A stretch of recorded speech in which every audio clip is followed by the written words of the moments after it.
illərdə gənclər arasında xaricdə təhsilə maraq xeyli artıb. Bu seçim onlara həm fərqli təhsil modelləri ilə tanış olmaq, həm də beynəlxalq səviyyədə biliklərini genişləndirmə imkanı yaradır. Bəs xarici universitetlərə qəbul zamanı hansı məqamlara diqqət etmək lazımdır? Xaricdə təhsil üzrə mütəxəssis Kifayət Həsənli qəbul prosesində diqqət yetirilməsi vacib olan məqamlar barədə bizə məlumat verdi. Xarici universitetlər tələbə qəbul zamanı namizəddən dil bilikləri yanaşı ixtisasa uyğun olaraq riyaziyyat, kimya, biologiya, fizika fənləri üzrə müəyyən biliklər tələb edir. Bu hansısa sertifikat ola bilər və ya universitet daxili imtahan ola bilər. Birinci mərhələni uğurla keçən şagirdlər müsahibəyə dəvət olunur və müsahibədə ona seçdiyi ixtisasla bağlı, universitetlə və hətta ölkə ilə bağlı müəyyən suallar verilir, namizədin motivasiyası dəyərləndirilir. Bu iki əsas mərhələ universitetə qəbul üçün yetərli hesab edilir. Bəzi universitetlər, xüsusən də Amerika və Birləşmiş Krallıq universitetləri namizəddən portfel də tələb edir. Portfel nədir? Portfel namizədin seçdiyi ixtisasla bağlı hansı ilkin bacarıqları əldə etdiyini, hansı kurs və təlimlərdə, eləcə də kiçik layihələrdə iştirak etdiyini, bu prosesə neçə yaşından başladığını göstərən sertifikat və sənədlərdən təşkil olunur. İxtisas seçimi insanın gələcək həyatı və peşəkar karyerası üçün böyük əhəmiyyət daşıyır. Bu mərhələdə düzgün dəstək və istiqamətləndirmə çox önəmlidir. Bəs övladlarının ixtisas seçimi zamanı valideynlər hansı amilləri nəzərə almalıdır?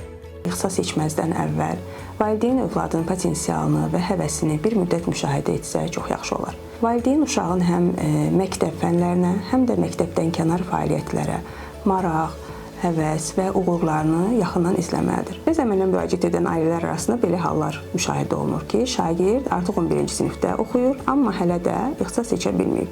Sadəcə olaraq hansı sertifikatlar əldə edib və xarici universitetdə təhsil almaq istəyir. Bu doğru yanaşma deyil.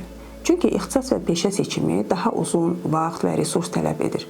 İxtisas onu seçən şəxsin potensialı, həvəs və maraqlarına, eləcə də təbiətinə uyğun olmalıdır. Bu səbəbdən bəzən universitetləri bitirən şəxslər təhsil aldıqları ixtisas üzrə işləmək istəmirlər, onlar yenidən yeni bir peşə axtarışına başlayırlar. Çünki təhsil aldıqları müddətdə bu ixtisasın onlara uyğun olmadığını anlayırlar. Xarici universitetlərə qəbul olmaq üçün tələb olunan ilk şərtlərdən biri dil sertifikatıdır. Bəs görəsən bu zaman hansı sertifikatlar tələb olunur və onları necə əldə etmək mümkündür? Dil sertifikatlarından əlavə bir çox ölkələrdə və bir çox universitetlərin qəbul etdiyi SAT sertifikatı var. Bu sertifikat şagirdin həm ingilis dili bacarığını, həm də riyazi biliklərini qiymətləndirir. Eyni zamanda qeyd etmək istəyirəm ki, Avropa və Asiya ölkələrində yetərli sayda yüksək reytinqli universitetlər var ki, onlar tələbə qəbulu üçün heç bir sertifikat tələb etmir, yalnız dil sertifikatı tələb edir. Bunun əvəzinə universitet daxili imtahanlar həyata keçirir, namizədlərin bilikləri onlayn imtahan və müsahibə ilə qiymətləndirilir. Valideynlər övladlarının xarici universitet seçimi zamanı hansı məqamlara önəm verməlidir? Ekspertimiz mövzu ilə bağlı tövsiyələrini bölüşdü. İxtisas seçimində valideynlərə bir neçə istiqamətdə tövsiyə vermək istəyirəm. Birinci tövsiyəm ondan ibarətdir ki, xarici universitet seçimi ilə bağlı xarici təhsil şirkətlərinə müraciət edərkən bütün bu prosesi mütləq çox yaxından izləsinlər. İkinci tövsiyəmi öz təcrübəmdən deyəcəm. Çox vaxt ailələr gəlir, uşağın SAT sertifikatı var, tutaq ki, IELTS üzrə müəyyən bal toplayıb və bir 6-10 universitetə müraciət etmək istəyirlər. Bu doğru yanaşma deyil, bu zəmanətli yanaşma deyil. Nə üçün? Çünki universitetlərin qəbul şərtləri yuxarı-aşağı yaxın olsa da, hər universitetin özünün spesifik qəbul tələbləri var.